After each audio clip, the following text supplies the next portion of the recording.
जय हिंद दोस्तों, आज हम लेकर आ चुके हैं आपके लिए खेल कूद से संबंधित महत्वपूर्ण प्रश्न जिसका दोस्तों आज सेट 1 होने वाला है। और दोस्तों क्वेश्चंस बहुत ही इंपॉर्टेंट होने वाला है। यहाँ से दोस्तों आपके क्वेश्चन एग्जाम में जरूर देखने को मिलेंगे। दोस्तों ये वीडियो बहुत ही इंपॉर्टेंट है आपके SSC railway UP police exam के लिए। तो चलिए दोस्तों आज के इस महत्वपूर्ण वीडियो को जल्दी से शुरू करते हैं। तो दोस्तों आपके इस महत्वपूर्ण वीडियो का प्रश्न पहला पूछा है कि भारत का राष्ट्रीय खेल किसे कहा जाता है। दोस्तों भारत का राष्ट्रीय खेल किसे कहा जाता है? आपका करेक्ट आंसर ऑप्शन बी नहीं होगा मेरे भाई। आपका करेक्ट आंसर हो जाएगा हॉकी।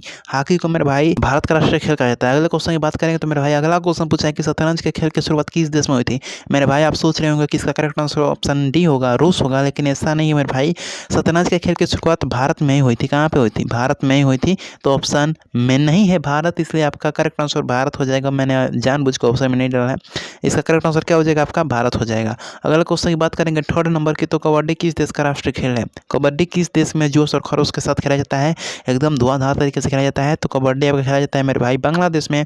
करेक्ट आंसर हो जाएगा। अगले क्वेश्चन की बात करेंगे चौथा नंबर, तो आधुनिक ओलंपिक खेलों की शुरुआत किस वर्ष हुई?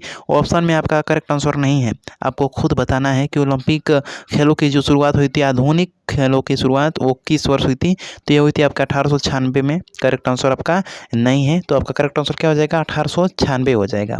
हम अगले क्वेश्चन की बात करेंगे मेरे भाई, उससे पहले अगर चैनल पर नया तो चैनल को सब्सक्राइब कर लीजिए, क्योंकि बहुत सारे इंपॉर्टेंट क्वेश्चन आपको मिलने वाले हैं।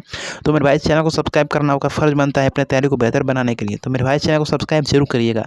पांचवा दोस्तों क्वेश्चन पूछा है कि क्रिकेट का मक्का किस मैदान को कहा जाता है? दोस्तों क्रिकेट का मक्का किस मैदान को कहते हैं मेरे भाई? करेक्ट आंसर क्या होगा? ओवल होगा, ईडन गार्डन होगा, लॉर्ड्स होगा, नरेंद्र मोदी स्टेडियम होगा। सबसे पहले पीस को काटिए, ये तो होगा ही नहीं। करेक्ट आंसर आपको हो जाएगा लॉर्ड्स। ऑप्शन सी में है, ऑप्शन सी करेक्ट आंसर हो जाएगा। अब ये पड़ता कहाँ है? लॉर्ड्स अगर पड़ता क्या है तो लंदन में पड़ता है। कहाँ पड़ता है? लंदन में पड़ता है। अब लंदन तो आप जानते हैं कहाँ पड़ता है, कहाँ पड़ता है? इंग्लैंड में पड़ता है। अगले क्वेश्चन की बात करेंगे तो थॉमस कप किस खेल से संबंधित है? जो दोस्तों थॉमस कप होता है मेरे भाई, वो बैडमिंटन से संबंधित होता है। बैडमिंटन संबंधित होता है। बैडमिंटन देखे हैं ना, अभी वो मौत का जगह नहीं देखा है। ये होता है दोस्तों बैडमिंटन। जो थॉमस कप होता है मेरे भाई, वो बैडमिंटन से संबंधित होता है। जैसे हमारे यहाँ जो वर्ल्ड कप होता है क्रिकेट से संबंधित होता है, वैसे ही दोस्तों ये थॉमस कप आपका बैडमिंटन से संबंधित होता है। अगले क्वेश्चन की बात करेंगे तो प्रथम एशियाई खेल कहाँ आयोजित किया गया था? अगर प्रथम एशियाई खेल की बात करेंगे कहाँ आयोजित किया गया था, तो यह आयोजित किया गया था आपके भारत में। कहाँ पे?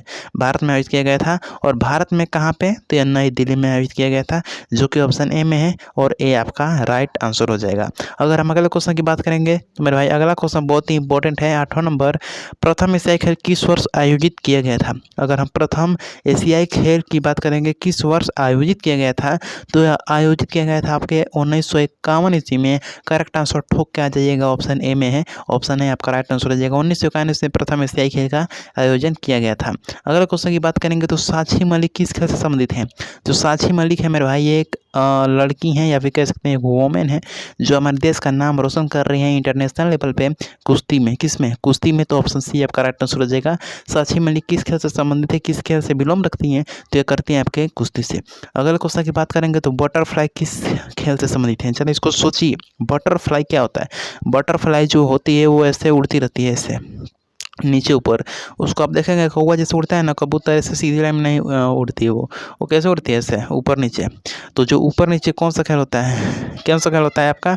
यहाँ पे तैराकी। तैराकी देखते हैं ऐसे ऐसे होता है। तो तैरने वाला यानी कि बटरफ्लाई किससे संबंधित है? तैरने वाले से। तैरने वाले यानी कि आपका ऑप्शन सी तैराकी से। अगले क्वेश्चन की बात करेंगे तो ऑप्शन मेरे भाई अगला क्वेश्चन बहुत इंपॉर्टेंट है। क्रिकेट में चाइना मैन, चाइना मैन किसे कहते हैं? आप नाम सुने होंगे चाइना मैन का। किसे कहते हैं मेरे भाई? जो फील्डर ग्लव्स नहीं पहनता उसे कहते हैं। बाएं हाथ के स्पिनर द्वारा फेंकी गई गेंद को कहते हैं। बाएं हाथ का बल्लेबाज द्वारा मारा गया एक शॉट को कहते हैं। फिर एक प्रकार का जो शॉट होता है उसे कहते हैं। तो जो क्रिकेट में चाइना मैन का प्रयोग किया जाता है शब्द का, वो बाएं हाथ के स्पिनर द्वारा फेंकी गई गेंद के लिए किया जाता है। जैसे कुलदीप यादव है, तो कुलदीप यादव को चाइना में कहता है। क्यों? क्योंकि वो लेफ्ट हैंडर है, और लेफ्ट हैंडर जो होते हैं वो बाएं हाथ से फेंकते हैं, तो उनके लिए यहाँ पे चाइना मैन का प्रयोग किया जाता है। अगले क्वेश्चन की बात करेंगे 12वां नंबर, तो ओलंपिक के 5 छल्ले क्या दर्शाते हैं? जो ओलंपिक में मेरे भाई 5 छल्ले लगे होते हैं वो क्या दर्शाते हैं?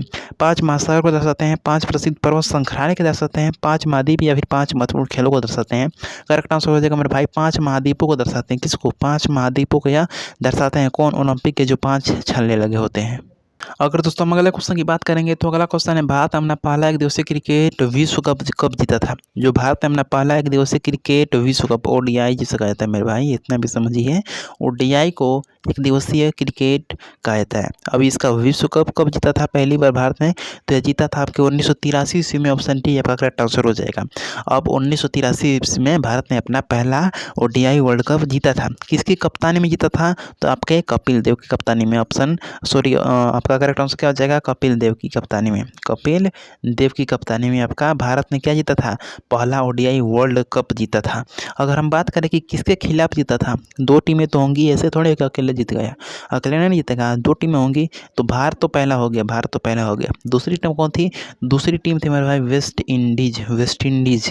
ठीक है, तो भारत अपना पहला एक दिवसीय क्रिकेट विश्व कप किसके खिलाफ जीता था, किसके विरुद्ध जीता था, कौन सी टीम उसमें हारी थी? तो आपका करेक्ट आंसर क्या हो जाएगा?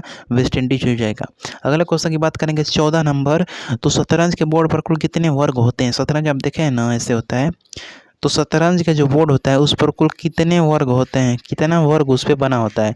तो टोटल वर्गों की संख्या होती है 64। ऑप्शन बी आपका राइट आंसर हो जाएगा, जिसमें से 32 आपके सफ़ेद होते हैं और 32 आपके काले होते हैं। तो ये भी आप याद करिएगा। अगर पूछ सकता है कि शतरंज के बोर्ड पर जो ब्लैक वर्ग होते हैं वो कितने होते हैं, तो आपका करेक्ट आंसर 32 होगा। 32 सफ़ेद होते हैं, 32 काले होते हैं। तो इस बात को आप नोट कर लीजिएगा। अगला क्वेश्चन है मेरे भाई, बुल फाइटिंग यानी कि सांडों की लड़ाई जो है किस देश का राष्ट्रीय खेल है? दोस्तों आप हमेशा देखो होंगे सांडों की लड़ाई हमेशा स्पेन में ही होती है। कहाँ पे होती है? तो स्पेन में आपका करेक्ट आंसर हो जाएगा।